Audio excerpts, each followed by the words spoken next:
Well, everybody, welcome back to Be Yourself Quilting channel. So what we're going to do now is we're going to start a thread painted pumpkin quilt. Now, I like to do the thread painting, and I like to make a quilt block to surround it a lot of times to kind of emphasize both art forms. Sometimes I don't. Sometimes I just do the thread painting. Sometimes I frame it in a frame. Sometimes I do quilted. It just depends on the situation. Hold on one second. I want to grab the artwork that goes with this.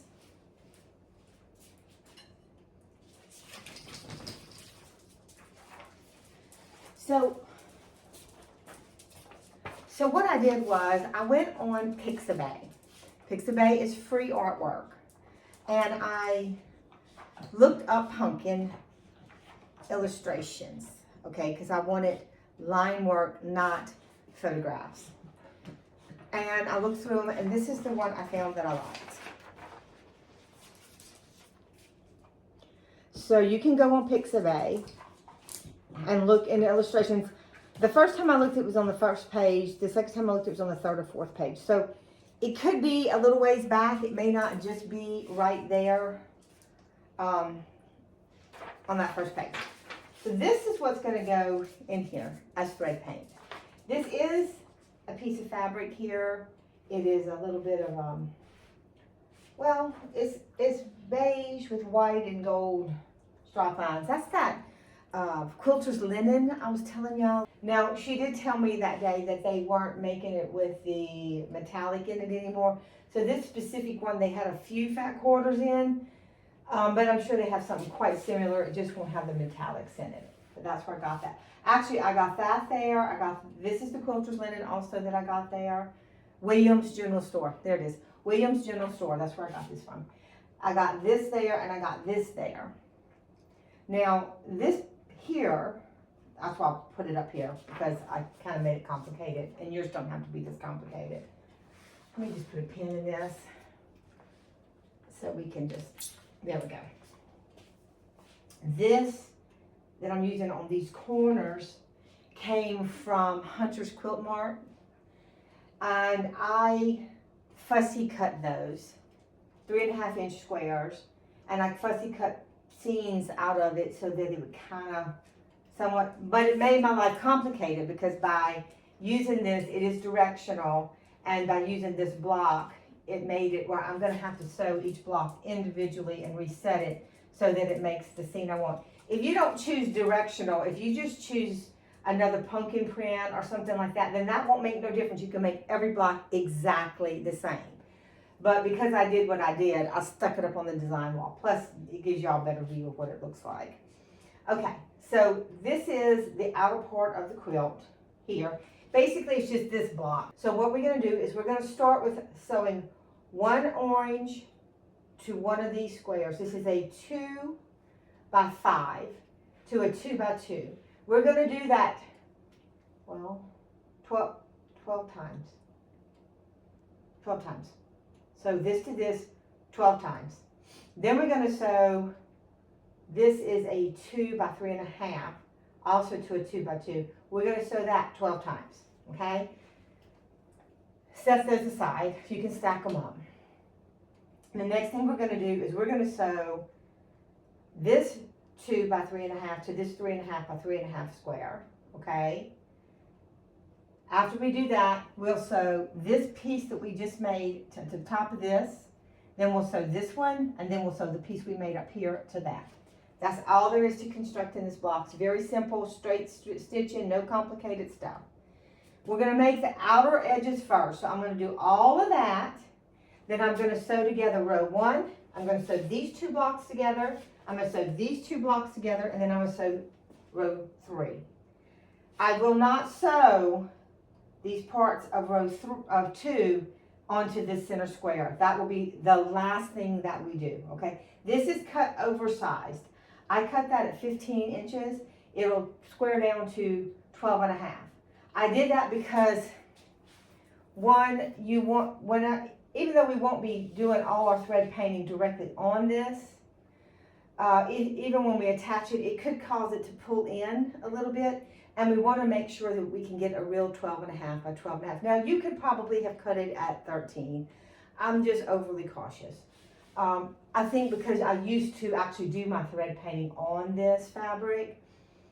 The only other thing you're gonna need, so you're gonna need 24, where this orange is, whatever color you choose, you're gonna need 24 of 2 by 5s. You're gonna need 24 2 by 2s, and you're gonna need 24 2 by 3.5s. And then you're gonna need 12 3.5 by 3.5s. That will make the entire outer edge. You're gonna need a centerpiece is gonna be 12.5 by 12.5. Like I said, I oversized mine. You will need a scrap piece for the pumpkin and a scrap piece for the stem.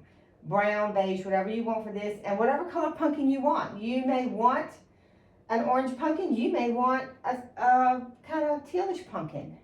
It's up to you. So another point of reference is go back to Pixabay or Unsplash. Type in pumpkin, but go to the illustration, go to the pictures, photographs this time. And it will pull up pumpkins for you so you can get some ideas of coloration. You will need thread, you will need something for stabilizer. I will look up the number of my stabilizer and let you know in the description what size stabilizer. And all these measurements I'll put in the description. And then you're gonna need thread. Now, you can use a variety of thread, or you can use all black or all white, or if you go orange, you can use all orange, or whatever it is you wanna use. That's up to you. Same thing for the stem. If you choose brown, you may just want one brown, or you might just want to do the whole pumpkin with black edging. I don't know. It doesn't really matter. This one here is going to be for us to have. It should finish. Well, it should finish around 24 inches, and then if we put a border, we could probably make it 28 to 30. We'll see how it looks without a border before we decide on that. And if we decide on a border, then what we'll do is I'll give you the measurements for that too. Okay? Hi, babies. Do y'all want to talk to everybody? No, don't move. Look, over here, cowboy. Well, I thought they might be nice and talk to y'all. Come here. Let's see if I can get y'all to say hi. This is Cowboy. This is Cupcake. These are my 2 corgis. Okay, so the first thing we're going to do is we're going to sew 12 sets of the 2 by 5 to the 2 by 2s. Right, so we're just going to put right sides together.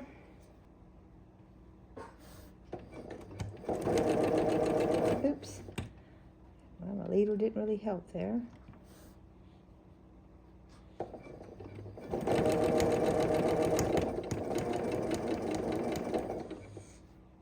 If you're a new quilter, sometimes you have a tendency, even as a non-new quilter, sometimes we have a tendency to not hold it all the way to the end, and that end will kind of kick out on us, kind of kick out a little bit. So try to remember to always hold your fabric that you're sewing all the way to the end.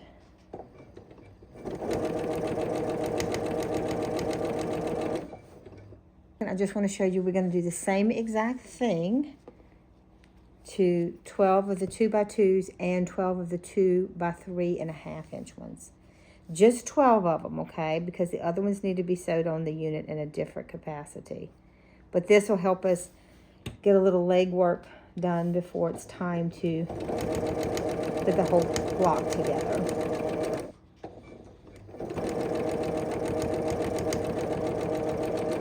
Okay, I'm just going to continue on until I get all 12 of these here done and all 12 of these done. Okay, so we're all set up to sew the first block. I sewed these together and these together. So what we're going to do is we're going to take and we're going to sew this 2 by 3.5 onto here with a 1/4 inch seam. We're going to press it. We'll sew this piece here, press that, and then we'll sew this on here and this on here. And that will be our completed blocks. Okay, just have my 1/4 inch foot on my sewing machine. Everything's all lined up.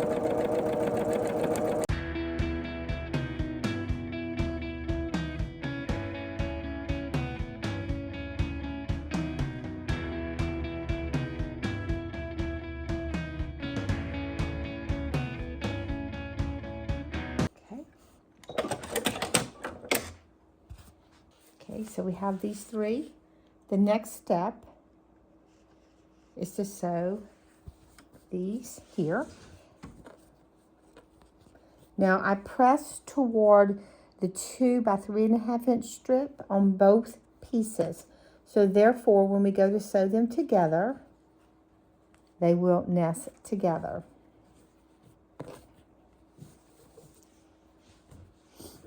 And it should make our sewing a little more accurate.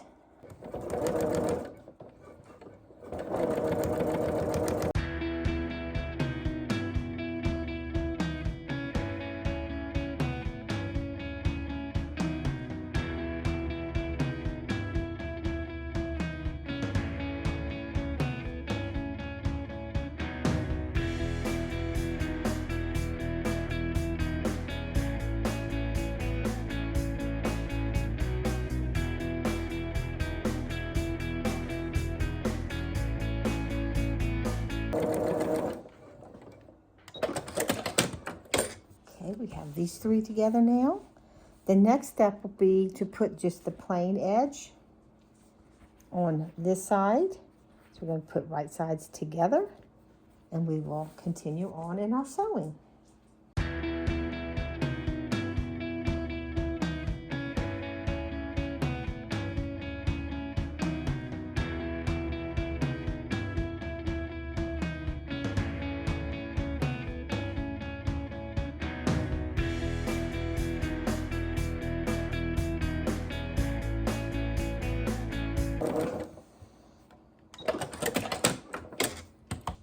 Okay guys, just one more seam to go, and we'll have our little block completed here. So this time we're going to sew this here. We press to the orange on this one, and on this one we press toward the plain strip. Now we'll have the same situation. This will nest in here, and we'll finish this up.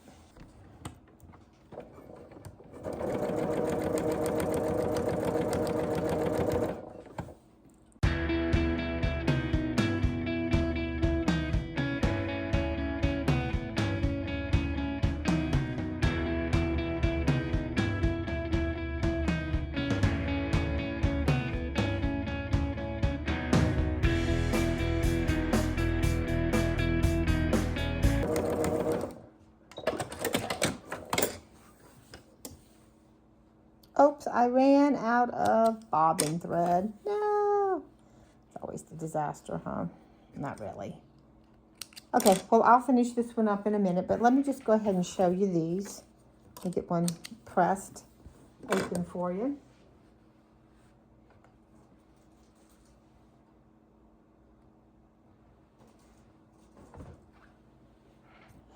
And we will just show you how that looks.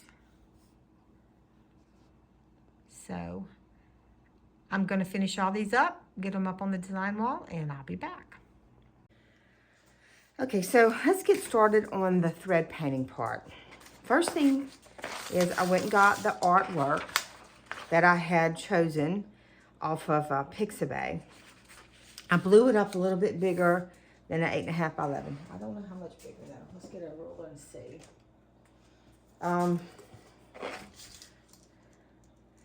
So this measures 8 1/4 wide by 8. So if you change your margins, you should be able to print something about that size on a regular sheet of paper. If not, just print it a little smaller. Or you may have a computer that'll blow it up bigger. This is as big as I can get it. But this is fine for me. That'll give us a 2-inch border around the whole thing, thereabouts. So it ought to look pretty nice. It wouldn't matter if it had a 3-inch border around it, okay? So I didn't want it to be too small so you could see it well. All right, so here's the first thing. This is the stabilizer I use. It is a non-tearaway heavy-duty stabilizer. Now look, I know a lot of people aren't going to like this because they want their quilts to be soft and supple. If you want it to be soft and supple, the best thing I can say is try a couple layers of thinner tearaway that you might can tear away, or you might can, I don't know, maybe you could put some SF101 and then a tearaway. The point in all this is you're going to be using a lot of thread. And if you're using a lot of thread, then you really need something very stiff. Because what happens as you put more and more thread, it just causes it to pucker, pucker, pucker, pucker, pucker. When you go to use it, it's not going to lay flat. It's going to be all puckered. I don't know if any of y'all do embroidery. Maybe the first time you ever did embroidery, you didn't really know what you were doing. I know I didn't. And my whole piece of embroidery looked like when I let it go.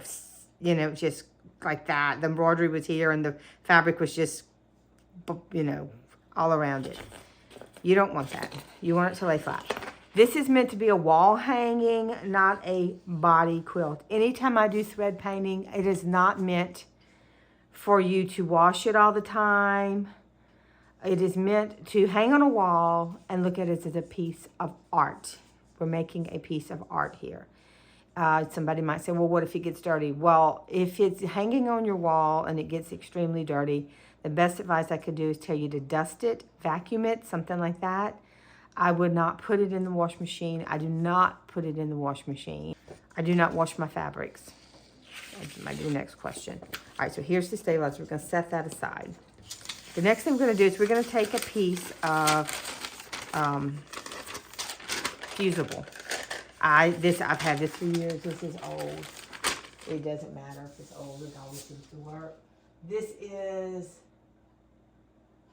Wonder Under 905. I know a lot of people use the other one, Heat and Bond Light. Perfect.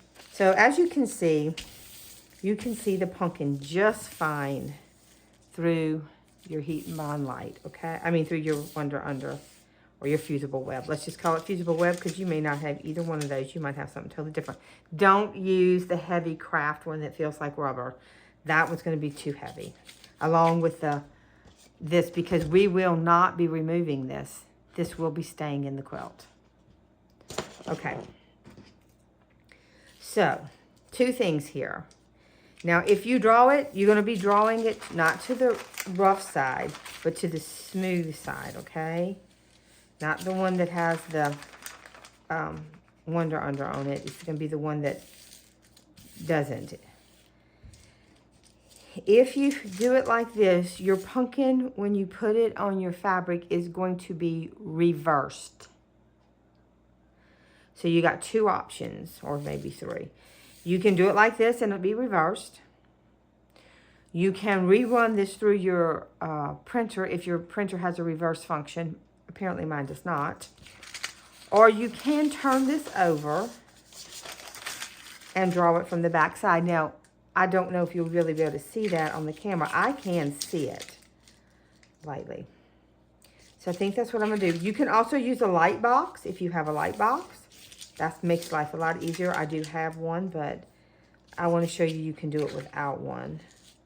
Okay, so you may want to put a piece of paper down. This does not have to be exact. I just use a pencil. I find that sometimes permanent marks a lot. Tends to want to beat up a little bit. This does not have to be the exact drawing that is on the paper. Just something that depicts it. Because when we get through with it, you're not even going to recognize it as the drawing that you chose.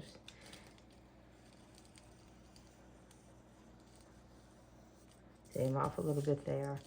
Now, the stem is going to sit on top. So what I'm going to do here, because I'm using a picture, I'm just going to extend that past where the stem is. Why? Because I want that stem to sit on top of that. So we need a little leeway for that to go under. This is we're just going to draw it like this and connect it. That matches this not at all, but that's okay. We ain't worried about that. Now I'm going to come in here, and I am going to grab some of these lines for reference points.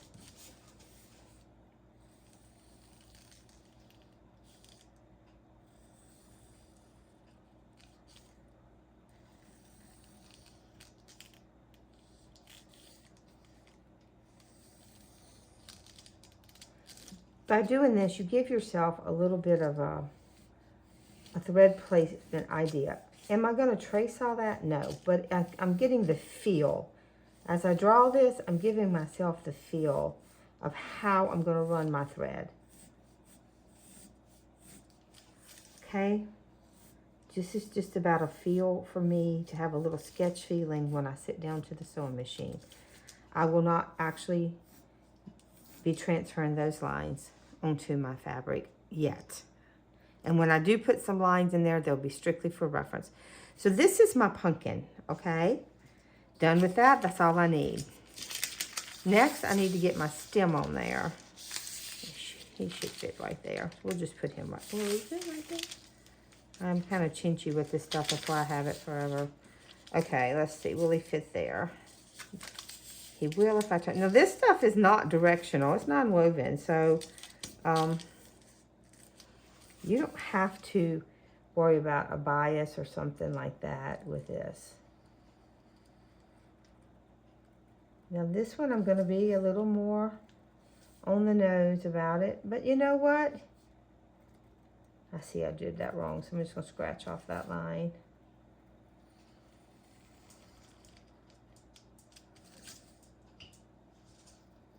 Okay, again, just to kind of feel how it's running. Okay, not because I'm using it. Now I'm through with that at the transfer, but when I go to sew, I'm going to set this up in my line of sight so I can keep looking up at it to get a feel for the motion, okay? All right, so that's all we need there. Let me find a pair of scissors I can cut paper with.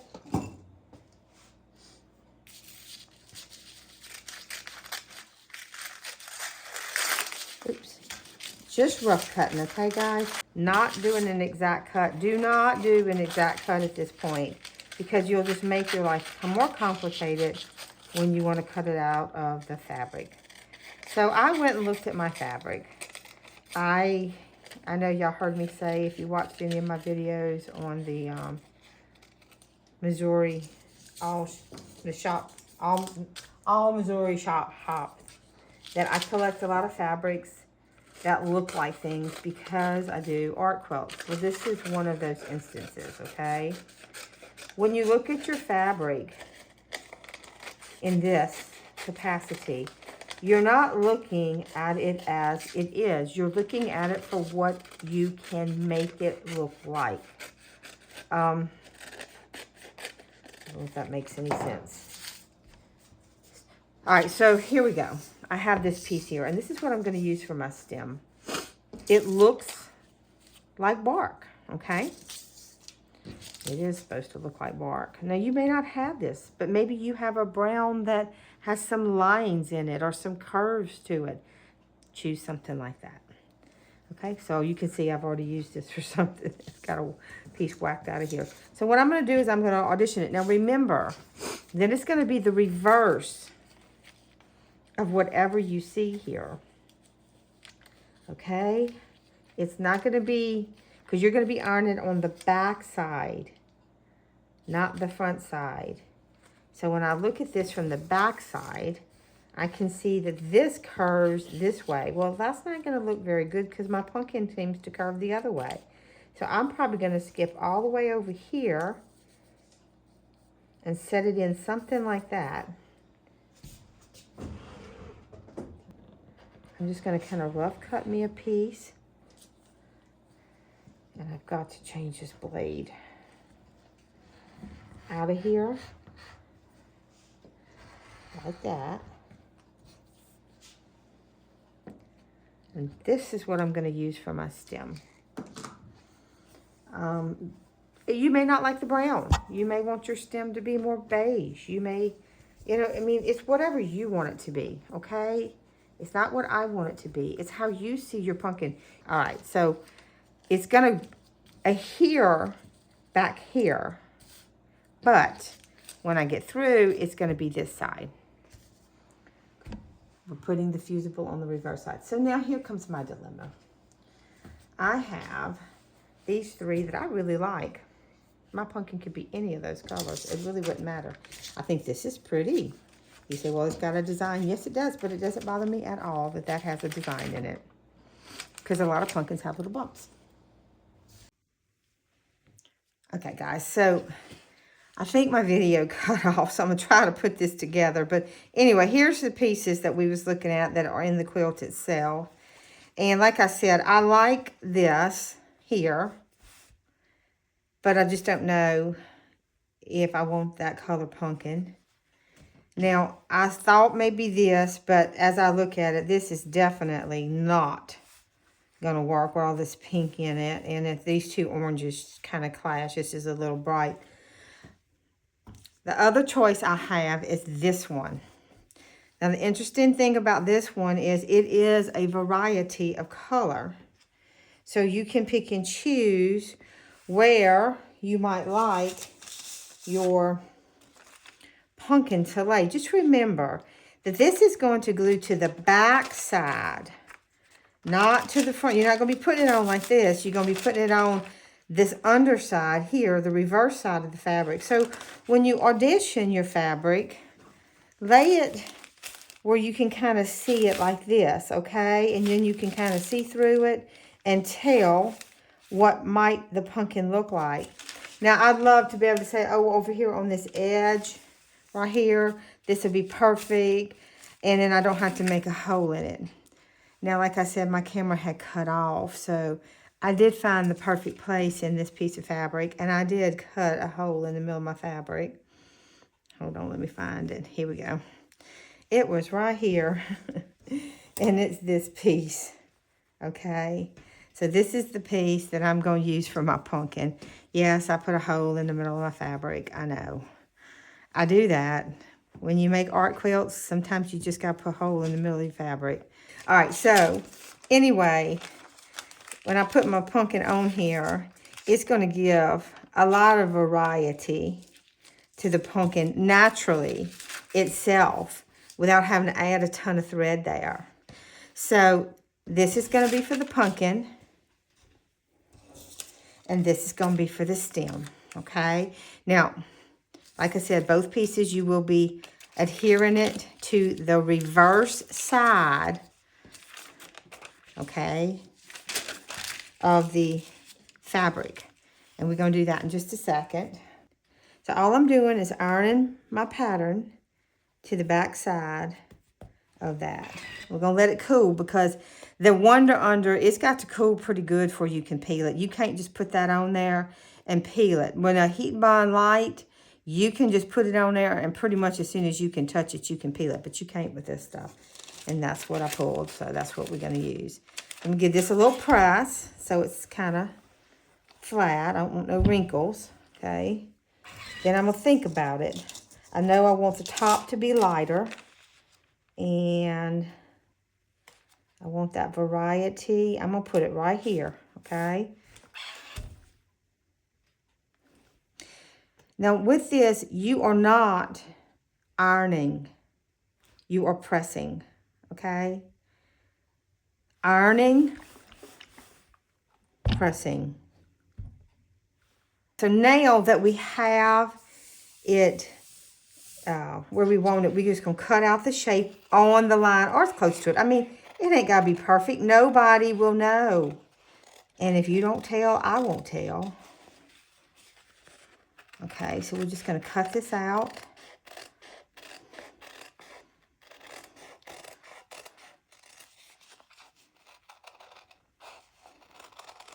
So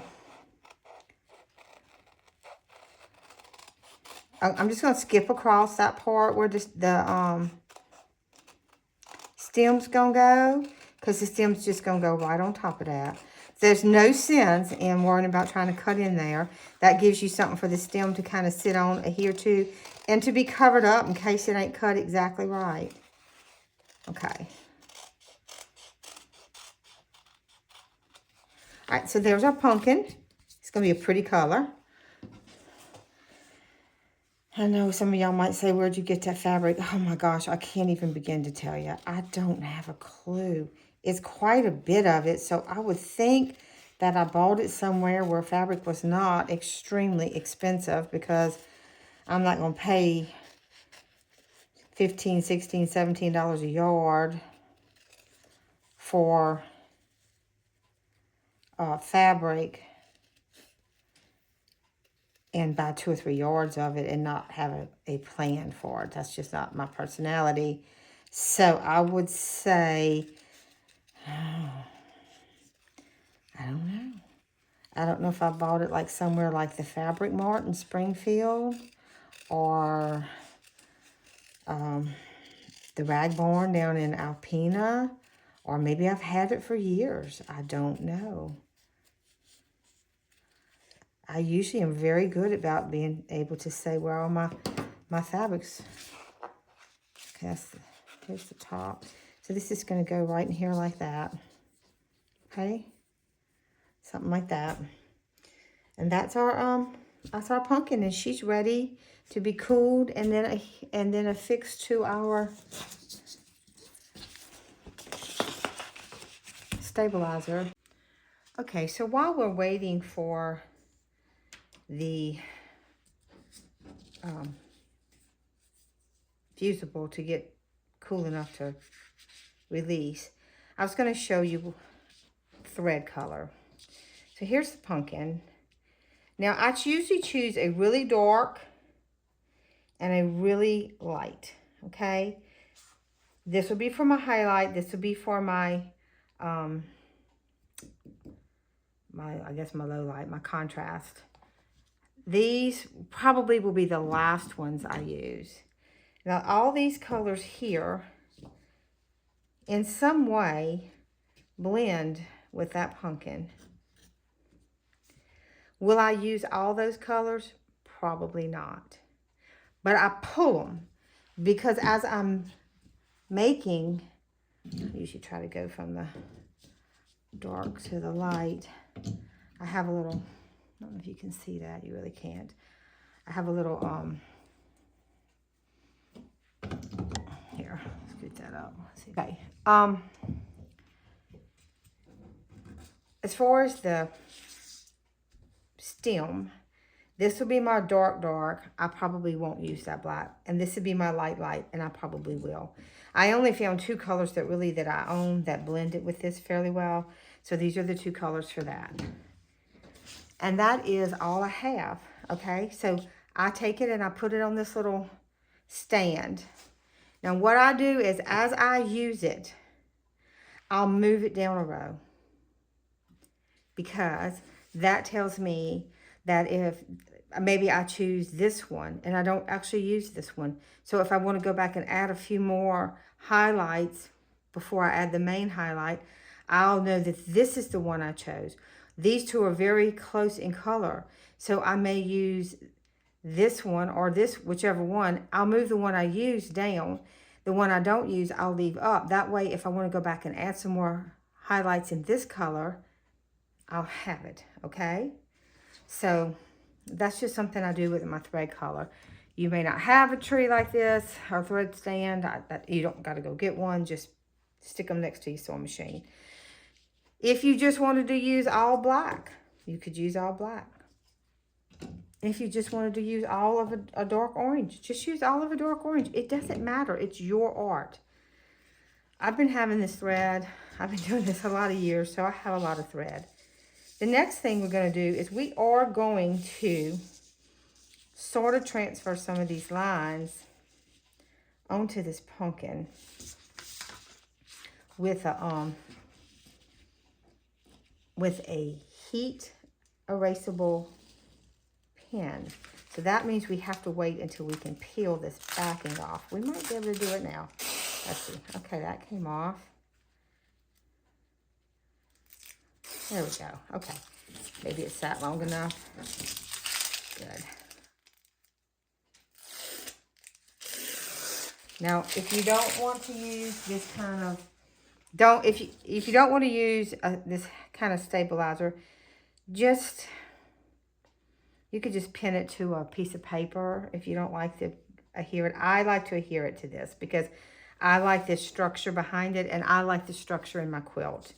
So that's why I do this. But like I said, a lot of people want their quilt to be supple. And if that's the case, then you're going to just want to use some more fabric behind it.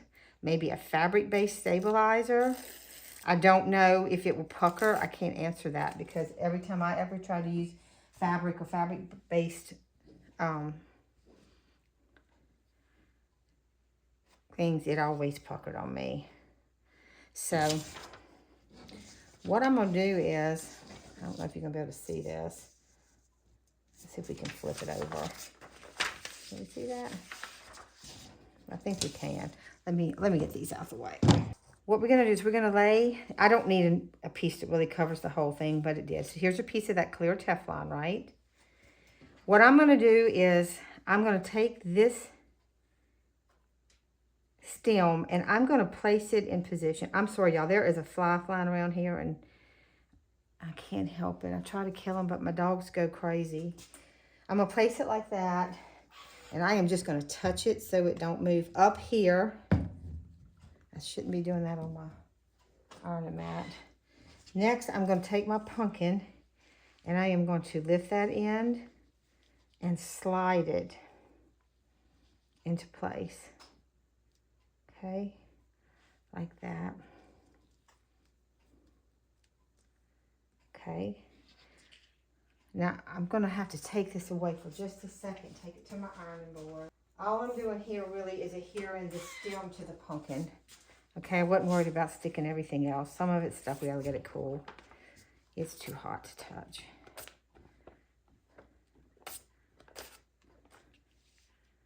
Okay.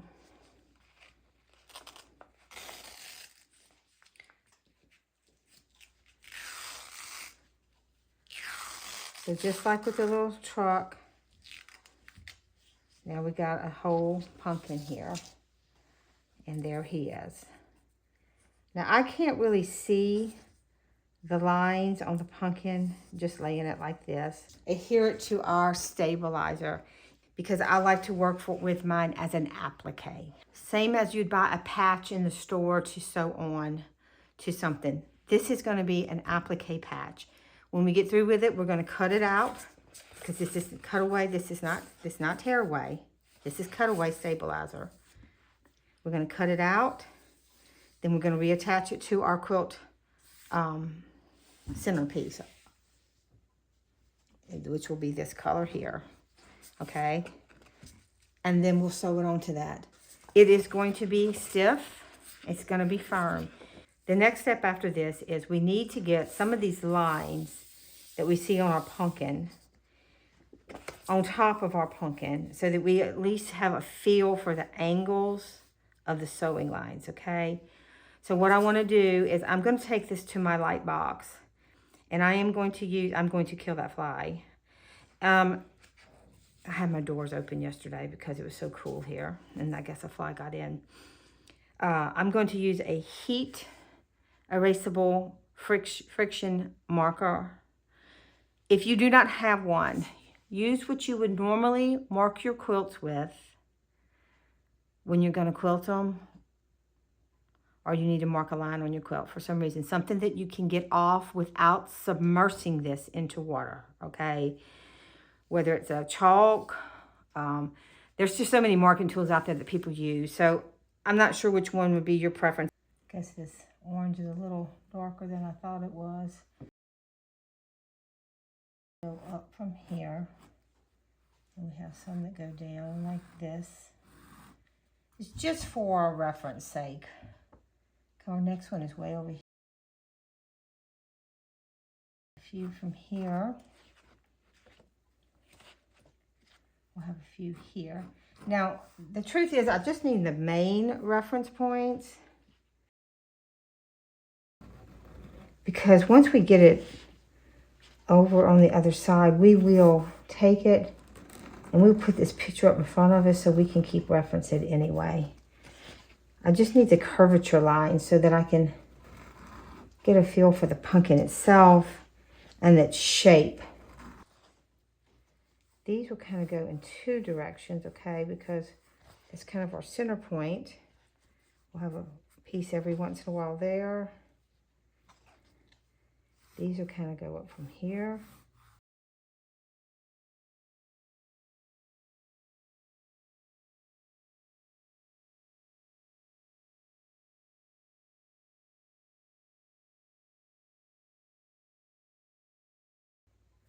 Okay, guys, that should be enough reference lines to get the gist of the shape.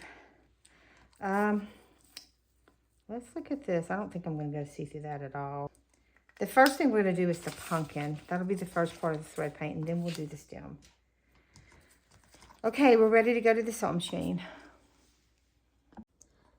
So here's the sewing machine setup. I use an foot like this. I don't know, some people call it a free motion quilting foot. Some people call it a darning foot. I'll be honest, I prefer to use my bigger ones like these. I have several. Let me see if I can back this camera up just a little bit. This one's got a bigger foot, an opening. I also like this one. It's a little to the side, but it's kind of cool.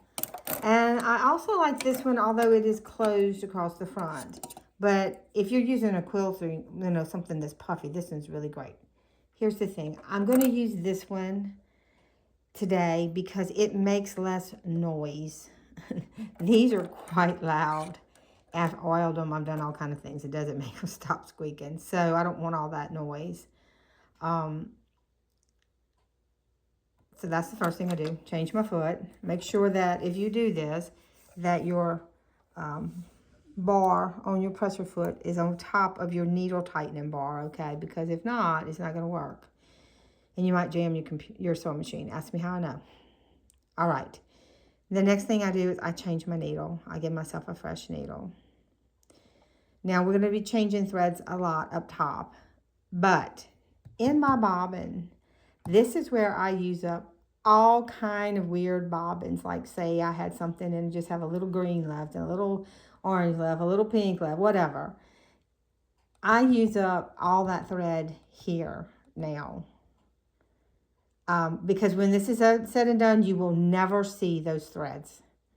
So the backside of my thread art applique quilts, they are a variety of colors. And I can free up a lot of bobbins doing this and just have fun. So I don't really care what's in the bobbin, what color or whatever, just so it'll sew with the thread on top.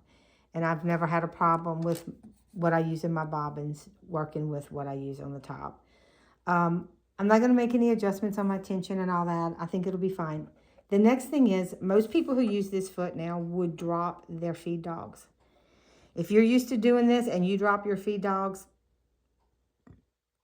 well, just drop them. I never drop my feed dogs. To me, even because when hold on a second. Hold on. Okay, here's the reason why. When I'm moving this around, I'm going to move it in every direction. Even with the needle down, it still moves freely. See that? I mean, with the presser foot down. But it also helps just hold on to it enough where it's not sliding all over, okay? I do use my needle down. That way when it stops with the needle down. And when I go to pick up, I can hold it. Sometimes I do wear gloves, which today, if I can find them, I will wear my gloves.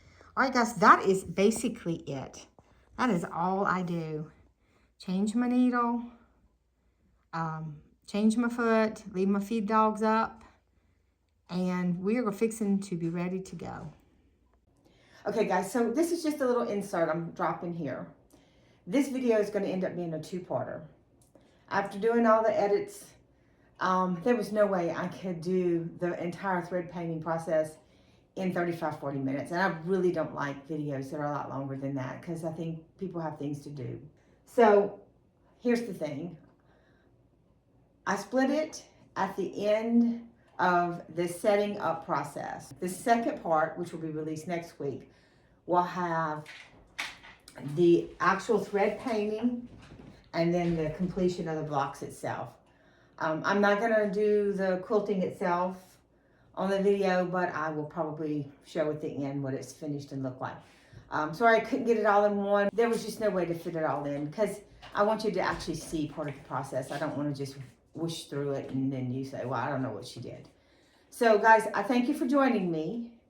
And I'm gonna ask you to join me again next week.